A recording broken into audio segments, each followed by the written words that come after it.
যেমন ধরেন দাঁড়ায় পানি খেলে কি হয়, পানিটা সোজা গিয়া আপনার স্টমাকে বা এসোফেগাসের নিচে এক জায়গায় হিট করে, যে জায়গাটা ফুটা হয়ে যেতে পারে যদি দীর্ঘদিন আপনি দাঁড়ায় পানি খান। বসে পানি খেলে কি হয়, আস্তে আস্তে জিনিসটা নামে। স্কোয়াট করে পায়খানা করলে কি হয়, আপনার পায়খানাটা ক্লিয়ার হয়। কোমরে পায়খানা করলে সেটা হয় না। এই এক গ্লাস পানি খাওয়া এটা কোনো ব্যাপারই না, তাই না? পশ্চিমা ওয়ার্ল্ডে বা কোথাও এটা কি কেউ চিন্তা করে যে এক গ্লাস পানি কেমনে খাইলাম?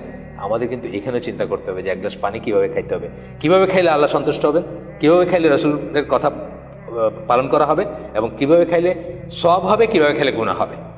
ডান হাতে খাবো, বিসমিল্লাহ বলে খাবো, মন্দ মানে রয়ে রয়ে খাবো, গড়গড় করে না, হ্যাঁ আসে না, আদব আসে না, সুন্নাহ আসে না। এই কাজগুলো যদি আমি আল্লাহর কথা মনে রেখে, রাসূলের কথা মনে রেখে করি, এই প্রত্যেকটা কাজ ইবাদতের কাজ। উল্টাটা যদি না করি, বা হাতে খাইলাম, হাঁটতে হাঁটতে খাইলাম, দাঁড়ায় খাইলাম, বা একটা কিছু করলাম, বুঝছেন না, তাইলে কি ইবাদতের উল্টাটা নেগেটিভ যেটা সেটা হবে আমার। এটাই বলতেছে সচেতনভাবে এইভাবে সম্পন্ন করতে হবে। এগুলি সবই আল্লাহর সার্বিক পরিকল্পনার অংশ। অনেক বড় একটা কথা বলছে, প্রতিটি জিনিসের ভিতরে মঙ্গল আছে, কল্যাণ আছে, এবং আল্লাহর পরিকল্পনার অংশ। যেমন ধরেন দাঁড়ায় পানি খেলে কি হয়, পানিটা সোজা গিয়া আপনার স্টমাকে বা এসোফেগাসের নিচে এক জায়গায় হিট করে, যে জায়গাটা ফুটা হয়ে যেতে পারে যদি দীর্ঘদিন আপনি দাঁড়ায় পানি খান। বসে পানি খেলে কি হয়, আস্তে আস্তে জিনিসটা নামে, হিট করে না কোথাও গিয়ে, বুঝছেন? আস্তে আস্তে পানিটা ভেতরে যায়। এইভাবে দেখবেন আপনি বসে পেশাব করলে কি হয়, ইউরিনারি ট্র্যাক্টটা এমনভাবে আল্লাহ ডিজাইন করছেন, স্কোয়াট করে পায়খানা করলে কি হয়, আপনার পায়খানাটা ক্লিয়ার হয়। কোমরে পায়খানা করলে সেটা হয় না।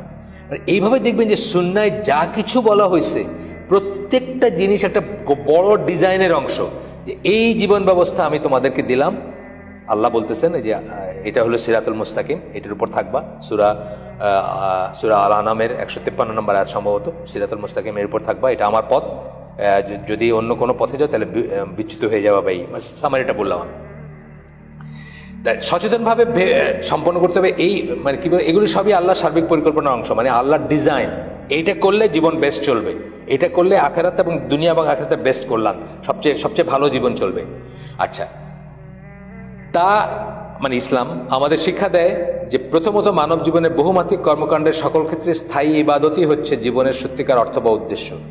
সকল ক্ষেত্রে স্থায়ী ইবাদত মানে সকল ক্ষেত্রেই ইবাদতের চিন্তা করবেন আপনি, এবং সেই মতো জীবন যাপন করবেন। এটা হচ্ছে সত্যিকার অর্থ এবং উদ্দেশ্য। আপনার জীবনের অর্থ সেটা, উদ্দেশ্য সেটা।